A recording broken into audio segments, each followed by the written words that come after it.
She thought the babysitter was just a temporary help, a quiet girl with no status, no degree, and no place in her perfect world. But when her son suddenly started improving, reading, and smiling again, she didn't feel grateful. She felt threatened. So she humiliated the babysitter and pushed her out. What she didn't know was that this babysitter was connected to her past in a way that would shatter everything she believed about success, motherhood, and herself. Stay with me because what happens next will change how you see people forever. No one noticed the girl standing quietly by the iron gates of Hawthorne Ridge. And that was exactly how she preferred it. Emily Carter stood with her hands folded neatly in front of her, shoulders slightly curved inward, her eyes lowered, not from guilt but from habit. The habit of taking up as little space as possible. The habit of knowing that people like her were not meant to be seen in places like this. Hawthorne Ridge wasn't just a neighborhood. It was a statement. Wide streets with perfectly trimmed hedges. Stone fountains that ran even during drought warnings. Homes that looked less like houses and more like quiet fortresses of wealth. The kind of place where children learned tennis before they learned empathy, and where silence itself felt expensive. Emily adjusted the strap of her worn canvas bag against her shoulder. Inside were three things: a paperback children's book, a small notebook filled with handwritten notes, and a folded letter she'd read so many times the edges had softened. She exhaled slowly. Today was her first day. "Don't look nervous," she whispered to herself. "Just be kind. That's enough." A black SUV rolled up the curved driveway and stopped in front of the largest house on the street. The Whitmore residence. Emily recognized it instantly, not because she had been there before but because she had seen it online. The stone pillars, the glass balcony, the subtle gold trim around the doors. A house that didn't scream wealth but assumed you already knew. The driver stepped out and opened the back door. A woman emerged. Tall, elegant, perfectly composed. Victoria Whitmore. She wore a cream-colored blouse tucked into tailored slacks, her hair pulled into a smooth low bun. Everything about her, from the angle of her chin to the sharp click of her heels against the driveway, spoke of control. Victoria glanced at Emily the way one might glance at a coat rack. "You must be the babysitter," she said, her tone neutral but distant. "Yes, ma'am," Emily replied softly. "Emily." Victoria's eyes flicked over her clothes. Plain cardigan. Faded flats. No makeup.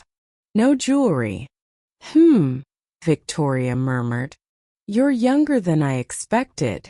"I'm 22, Emily said quickly, afraid silence might sound like dishonesty. Victoria nodded once. "You'll be watching my son Oliver. He's 6. He doesn't need much, just supervision. And discipline." Emily nodded. "Of course." Victoria turned toward the house without another word. Emily followed. Inside, the house was even quieter than the street. Everything gleamed. White walls. Pale wood floors. No clutter. No warmth. Oliver sat at the dining table with a tablet in front of him, his legs swinging back and forth. His eyes were unfocused, glazed in the way children's eyes sometimes were when they'd spent too long staring at screens. "Oliver," Victoria said, "this is Emily. She'll be watching you after school." Oliver glanced up then back down. "Hi," Emily said gently, crouching slightly to his level. "I brought a book we can read together if you want." Oliver shrugged. Victoria exhaled sharply. "He struggles with focus. His teachers say he's behind." She said the word the way someone might say broken. "I've arranged private tutors," Victoria continued. Nothing seems to stick. I expect you to keep him on schedule. Homework, piano practice, dinner. No distractions. Emily nodded again. I understand. Victoria checked her watch. I'll be home by 8. Dinner is already prepared. Don't touch anything that isn't yours. Then she was gone. The door closed with a soft final click. Emily stood there for a moment, unsure whether she was allowed to move. Oliver finally looked up. You don't talk like my other babysitters, he said. Emily smiled. Is that good or bad? He considered this. I don't know. She pulled out the book from her bag and placed it on the table. Want to help me read a story? Oliver frowned. I'm bad at reading. Emily didn't correct him. Instead, she said, then we'll be bad at it together. That made him smile. 2 weeks passed, and something began to change. Not loudly, not dramatically, just quietly. Emily never raised her voice. She never rushed Oliver. When he struggled with words, she didn't correct him right away. She asked questions. She let him think. She turned math problems into stories, reading into games. Slowly, Oliver began finishing his homework. Then he started asking questions. Then one afternoon he read an entire page without stopping. His eyes widened. I did it, he whispered. Emily clapped softly. You did. That night, Victoria came home to find Oliver sitting at the table with a notebook instead of a tablet. Mom, he said excitedly. I can read chapter books now. Victoria paused mid-step. That's nice, she said, though confusion flickered across her face. Her gaze shifted to Emily. What exactly are you doing with him? Emily stiffened slightly. We just take things slow. He learns better when he feels safe. Victoria's lips tightened. Well, she said coolly, don't get carried away. You're not a teacher. The words landed harder than Emily expected. Yes, ma'am, she replied. That night, alone in the guest room, Emily unfolded the letter from her bag. My Emily, if you are reading this, it means I'm gone. But I hope you remember this. Kindness is never small, and knowledge when shared becomes protection. Emily pressed the letter to her chest. I remember, she whispered. The first time Victoria truly noticed something was wrong was the day she overheard Oliver correcting his tutor. That's not right, Oliver said quietly. Emily showed me another way. The tutor blinked. Who's Emily? My babysitter. Victoria froze in the hallway. Something cold settled in her stomach. And in that moment, a seed of resentment was planted. Victoria Whitmore had built her life on certainty. Certainty that money solved problems. Certainty that discipline created success.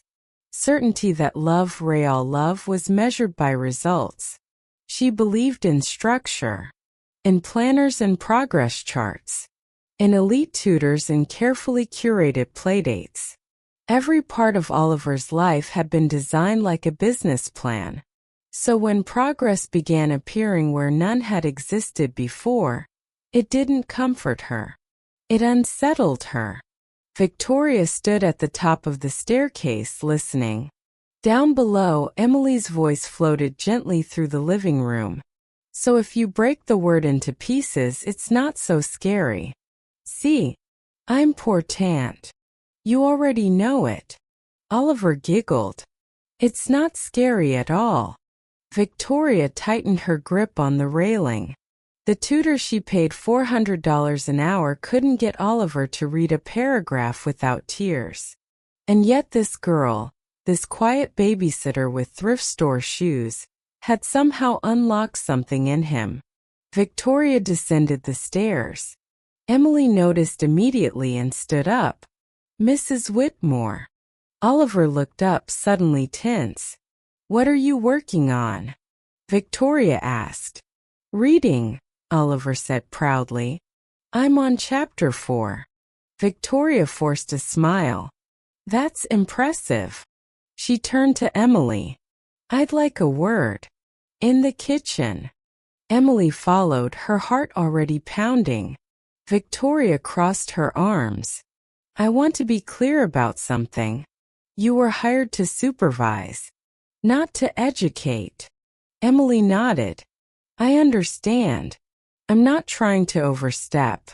My son already has teachers, Victoria interrupted. Highly trained ones. Yes, ma'am. Victoria studied her more closely now. The calm posture, the steady eyes. There was no arrogance there, no ambition, just presence. And for reasons she couldn't name, that irritated her. You didn't mention any background in education, Victoria said.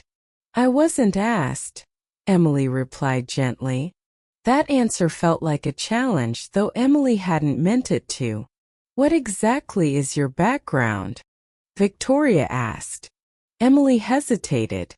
I grew up helping kids learn. Reading mostly. That's vague. Emily inhaled slowly. I was raised by my grandmother. She taught me to teach others. Victoria scoffed lightly. That's hardly the same as training. No, Emily agreed. It isn't. There was something about the way she said it, accepting, grounded, that made Victoria feel suddenly defensive. Don't confuse Oliver, Victoria said sharply. He needs discipline, not comfort. Emily met her eyes. Children learn best when they feel safe. The silence stretched. Victoria broke it with a cold laugh. You sound very sure of that for someone in your position. Emily lowered her gaze. I'm sure because I've seen what happens when they don't. Victoria dismissed her with a wave. That will be all. Emily returned to Oliver without another word. But something had shifted. The following week, Victoria began watching closely. She lingered at the edge of rooms, checked Oliver's notebooks, questioned the tutors. Who showed you this method? Emily. Why do you like reading now? Because Emily makes it fun. Do you listen to Emily more than me? Oliver hesitated. She listens to me. That answer stayed with Victoria longer than she liked. One afternoon, Victoria decided to test something. She canceled Oliver's tutor without telling Emily. Instead, she placed a stack of advanced worksheets on the dining table, material meant for children 2 years ahead. She stood nearby, arms crossed. Oliver, she said, finish these.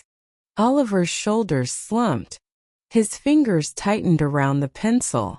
I don't know this. Victoria sighed. Try. Emily watched quietly for a moment, then crouched beside him. Let's look at the first one together, she said softly. Victoria snapped. No. Emily froze. This is exactly what I mean, Victoria continued. He needs to learn without being coddled. Emily stood. With respect, ma'am, support isn't coddling. Victoria's eyes flashed. You don't get to define respect in my house. Oliver's eyes filled with tears. Emily swallowed. Then may I leave the room? Victoria waved her hand. Do whatever you want. Emily stepped back. Oliver stared at the paper, his hands shaking. After 10 minutes, he burst into tears. Victoria's jaw tightened. She hated this part. The tears. The helplessness. It reminded her of things she'd buried. Enough, she snapped. Go to your room. Oliver ran upstairs. Victoria turned to Emily. This is exactly why I don't encourage emotional dependence. Emily didn't raise her voice. He wasn't dependent. He was overwhelmed. Victoria laughed bitterly. And you think you understand that better than I do? Emily hesitated. Then very quietly she said, yes. The word hung between them like a spark. Victoria stared at her. Excuse me. Emily's hands trembled slightly, but her voice remained steady.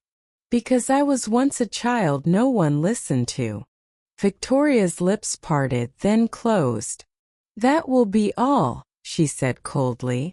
Emily nodded. Of course. That night, Emily cried alone in the guest bathroom, pressing a towel to her mouth so no one would hear. She considered quitting. But then Oliver knocked softly on the door. Emily, he whispered. Are you mad at me? She opened the door and knelt in front of him. Never. He hugged her tightly. Victoria watched from the hallway unseen. And for the first time something inside her twisted painfully. 2 days later, Victoria hosted a luncheon. Her circle of friends, women who wore elegance like armor, filled the living room with polite laughter and judgment disguised as curiosity. This is Oliver's babysitter, Victoria said when Emily entered with a tray. Emily. The women smiled thinly. How sweet, one said. She looks like a college girl. Another leaned in. Does she live here? No, Victoria replied quickly. Temporary help. Emily lowered her eyes and served tea. Oliver's doing so much better lately, one woman remarked. New tutor. Victoria smiled stiffly. Something like that. Later, as the guests prepared to leave, one woman stopped beside Emily. You must be very lucky, she said softly, to work here. Emily smiled politely. I'm grateful. The woman tilted her head. Where did you study education? Emily paused. I didn't. The woman chuckled. Oh, well, enjoy it while it lasts. Emily watched them go. Behind her, Victoria's voice was sharp. Why didn't you correct her? Emily turned. About what? Your qualifications. Emily met her gaze. I don't have any. Victoria exhaled sharply, embarrassed, angry that her social image had brushed up against reality. You're making me look careless, Victoria said. That wasn't my intention, Emily replied. Then what is your intention? Victoria snapped. Emily thought of her grandmother, of late nights reading by candlelight, of children who had clung to her words because they had nothing else. To help Oliver, she said simply. Victoria stared at her. You're overstepping, she said. And it ends now. The breaking point came the following Friday. Oliver's school held an open assessment day. Parents were invited to observe classroom activities. Victoria arrived early, dressed impeccably. Emily stayed home, unaware of what was unfolding. The teacher smiled brightly. Oliver has shown remarkable improvement. Victoria nodded proudly. We've made some changes. The teacher gestured toward Oliver's desk. He's become a leader. He helps others now. Victoria felt a swell of satisfaction. Then the teacher added, whoever Emily is, she deserves a medal. Victoria's smile froze. I'm sorry, she said. Oliver talks about her constantly, the teacher continued.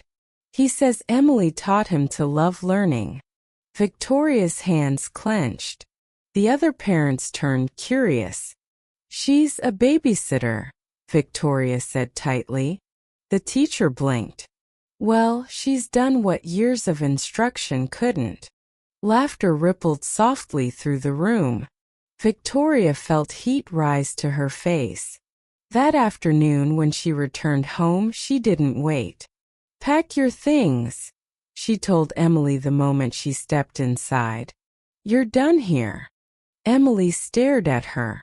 "May I ask why?" "You humiliated me," Victoria said. "You crossed boundaries. You made my son dependent on you." Emily's chest tightened. "Oliver needs stability."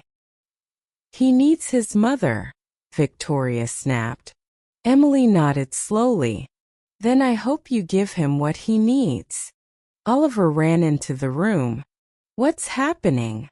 Victoria's voice hardened. "Emily is leaving." Oliver's face crumpled. "No." Emily knelt. "It's okay." "No, it's not," he cried. Victoria raised her voice. "Enough." Emily stood and picked up her bag. Oliver clung to her leg, sobbing. "Please don't go," he begged. Emily's eyes filled with tears. "I'll always be proud of you." Victoria turned away. Emily walked out of the Whitmore house with her head held high, and her heart shattered. That night Oliver refused to eat. He tore his books. He screamed. He asked for Emily until his voice broke. Victoria sat alone in her bedroom, staring at the wall. She told herself she'd done the right thing.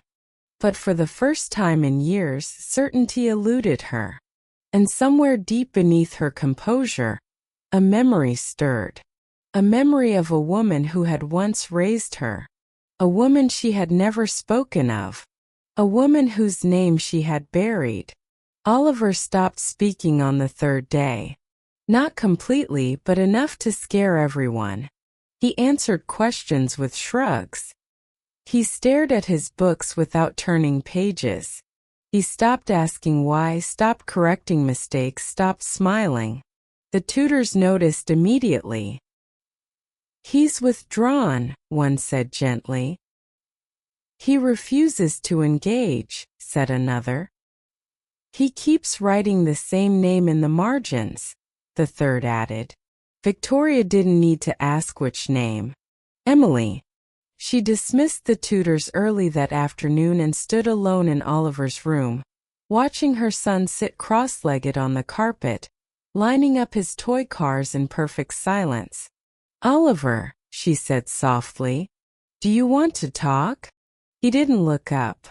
"You know Emily had to leave," Victoria continued, choosing her words carefully. "Adults sometimes move on." "She didn't move on," Oliver whispered. "You pushed her out." The words pierced deeper than Victoria expected. "That's not fair," she replied, sharper than intended. "I'm your mother." Oliver finally looked up. "I know," he said. "But she was the one who stayed."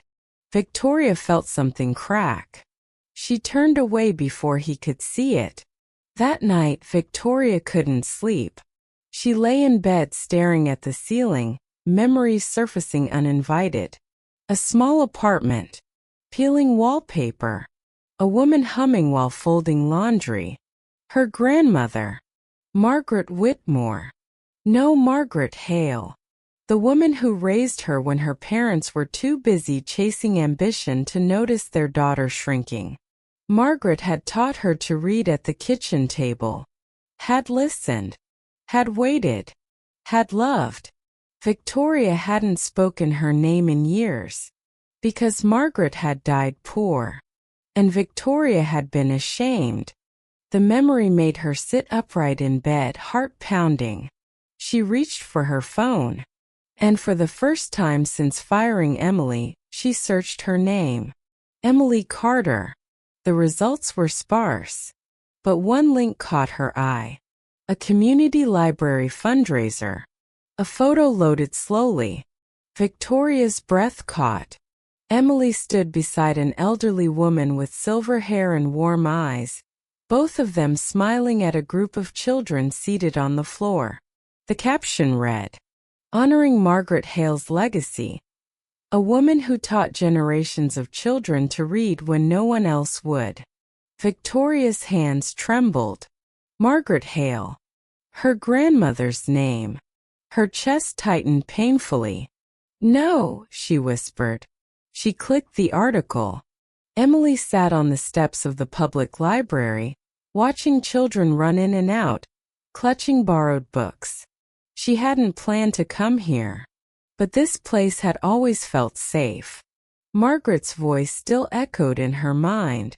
Books are doors, Emily, and doors should never be locked. Emily closed her eyes. She missed Oliver. She missed the way his face lit up when something finally clicked. The way he'd whispered, "I'm smart, aren't I?" Like it was a secret. She wiped her eyes quickly. She couldn't afford to fall apart. Not now. Her phone buzzed. An unknown number. She ignored it. Then it rang again. She sighed and answered. Hello. There was a pause. Then a voice, tight, unfamiliar and trembling beneath control. Emily Carter. This is Victoria Whitmore. Emily's breath caught. Yes, she said cautiously. I need to see you, Victoria said. Please. Emily hesitated. I don't think that's appropriate. I found something, Victoria replied. Something about Margaret Hale. Silence. Emily's grip tightened on the phone. How do you know that name? She asked quietly. Because she raised me, Victoria whispered. The world seemed to tilt. Emily swallowed hard. Then you should know she raised me too. They met the next morning at the library. Victoria arrived first, pacing. Emily approached slowly, her posture guarded. For a moment neither spoke. Then Victoria said, She used to sing while cooking. Emily's eyes filled instantly. She burned the toast every Sunday, Emily replied. Victoria let out a shaky breath.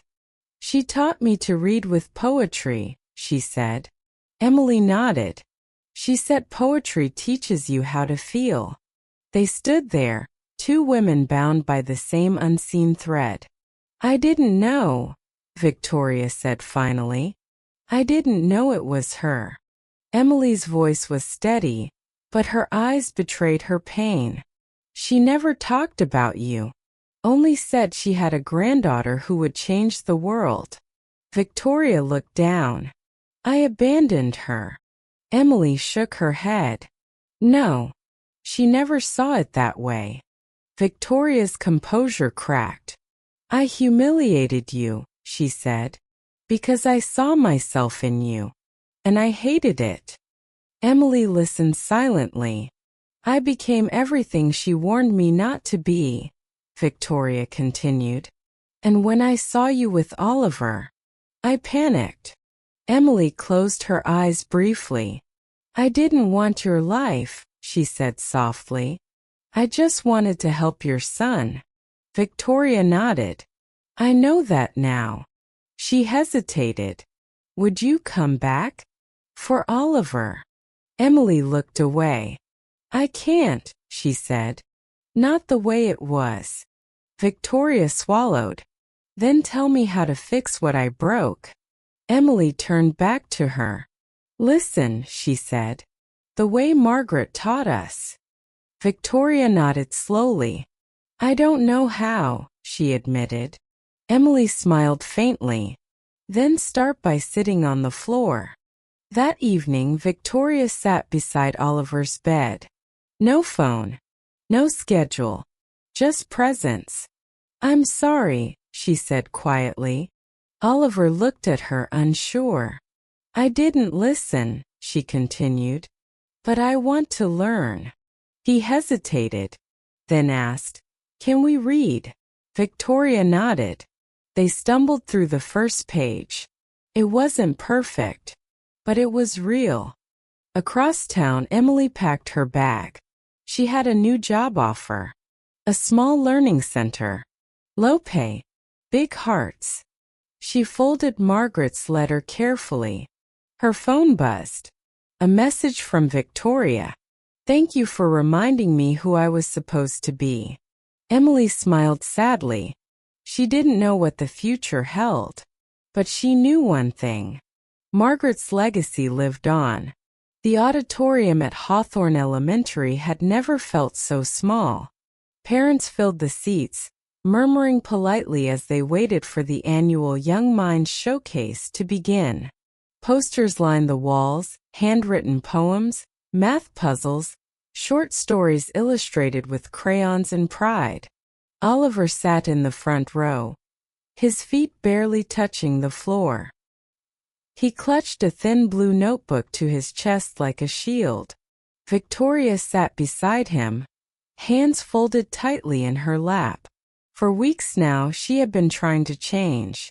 Not with grand gestures, not with money, but with attention. She listened when Oliver spoke. Even when it was slow, even when it wandered. She sat on the floor with him at night. She let silence exist without rushing to fill it. Some nights were awkward. Some were painful. But they were real. And tonight mattered. Oliver's name was on the program. Backstage, the teacher knelt beside Oliver. "You ready?" Oliver nodded, though his fingers trembled. "You don't have to be perfect," the teacher said kindly. Oliver swallowed. "I know." He looked out into the crowd. Then his eyes searched instinctively for her. She wasn't there. Or so he thought. Emily stood near the back doors of the auditorium, half hidden by a pillar. She hadn't planned to come, but the librarian had insisted. "You should see what you started." Emily hugged her cardigan tighter. She didn't want credit. She didn't want recognition. She just wanted to know Oliver was okay. The principal stepped onto the stage. "Tonight," she said warmly, "we celebrate growth. Not just grades, but courage." Polite applause followed. Some children have chosen to share poems, others stories, and one student has chosen to read an essay. Victoria felt Oliver tense. She squeezed his hand. "I'm right here." Oliver nodded. "And now," the principal continued, "Oliver Whitmore." A hush fell over the room. Oliver stood slowly. His legs shook as he walked onto the stage. He stood behind the podium and looked down at the notebook. For a moment the old fear rose. The words looked big again. Heavy. Then he remembered a voice. "Break it into pieces. Read it like you're talking to someone you trust." He took a breath. And began. "When I was little," Oliver read, his voice quiet but steady, "I thought being smart meant never getting things wrong." Victoria's chest tightened. "But I was wrong a lot. And I felt like something was wrong with me." Emily's eyes filled with tears. "Then someone taught me that being smart means trying again, and listening, and helping others." Oliver paused. He looked up. His gaze found Emily. Their eyes met, and he smiled. "She taught me that words aren't scary," he continued, "and that questions are allowed, and that being patient is a kind of love." The room was silent now. "I used to think only teachers could teach," Oliver said. "But now I know that sometimes the best teachers don't have titles." Victoria's breath caught painfully. "They just care." Oliver closed the notebook. "That's what I learned." The room erupted into applause. Parents stood. Teachers wiped their eyes. Oliver walked off the stage, heart racing. Victoria pulled him into a tight hug. "You were amazing," she whispered, voice breaking. Oliver smiled. "Emily taught me." Victoria nodded. "I know." After the event, parents mingled in the lobby. Victoria stood still, scanning the crowd. Then she saw her. "Emily." Victoria's heart pounded. She took a breath and walked toward her. Emily froze. "Emily," Victoria said quietly. Emily met her eyes. "I didn't plan to stay." "I know," Victoria replied. "But I'm glad you came." There was an awkward pause. "I owe you more than an apology," Victoria said. "I owe you the truth." Emily tilted her head. Victoria's voice trembled. "Margaret raised me. But when I got into college, I stopped calling. I was embarrassed. She didn't fit the life I wanted." Emily swallowed. "When she got sick," Victoria continued, "I sent money instead of myself." Emily closed her eyes. "She never blamed you," Emily said softly. "She was proud of you. Always." Victoria's composure finally shattered. "I failed her," she whispered. Emily reached out, placing a gentle hand on her arm. "No," she said. "You forgot her lessons. That's not the same thing." Victoria looked at her, eyes red. "How do I make it right?" Emily thought for a moment. "Teach," she said. Victoria frowned slightly. "Teach the way she taught us," Emily continued. "Open doors." 2 months later, the Margaret Hale Learning Room opened at the Hawthorne Public Library. It wasn't fancy, but it was warm. Children sat on rugs. Books lined the walls. Volunteers read aloud in soft voices. Victoria stood at the entrance on opening day, nervous. Emily stood beside her. Oliver ran between tables, helping younger kids sound out words. A reporter approached. "Mrs. Whitmore, why this project?" Victoria smiled, genuine and unguarded. "Because someone once taught me that knowledge is protection," she said. "And I forgot. I won't forget again." She glanced at Emily. "And because some teachers change lives without ever being recognized." Emily looked down, embarrassed. The reporter turned to her. "And you are?" Emily smiled gently. "Just someone who learned from a great woman." Later that evening, when the crowd had gone, Victoria and Emily sat on the library floor. Oliver lay between them, reading aloud, the same way Margaret used to read. Victoria listened, really listened, and for the first time in her life she understood. Success wasn't what you built, it was what you passed on. That night, Emily walked home under a quiet sky. She thought of Margaret, of Oliver, of doors opening. She smiled. Some legacies don't end. They multiply. Sometimes the people we look down on are the ones quietly holding our world together. This story reminds us that true influence doesn't come from money or power, but from patience, kindness, and showing up when it matters most. If this story touched your heart, please like the video and share your thoughts in the comments. Subscribe to The Spoken Pen for more powerful stories that reveal the hidden strength in ordinary lives. Because every life has value, and every voice deserves to be heard.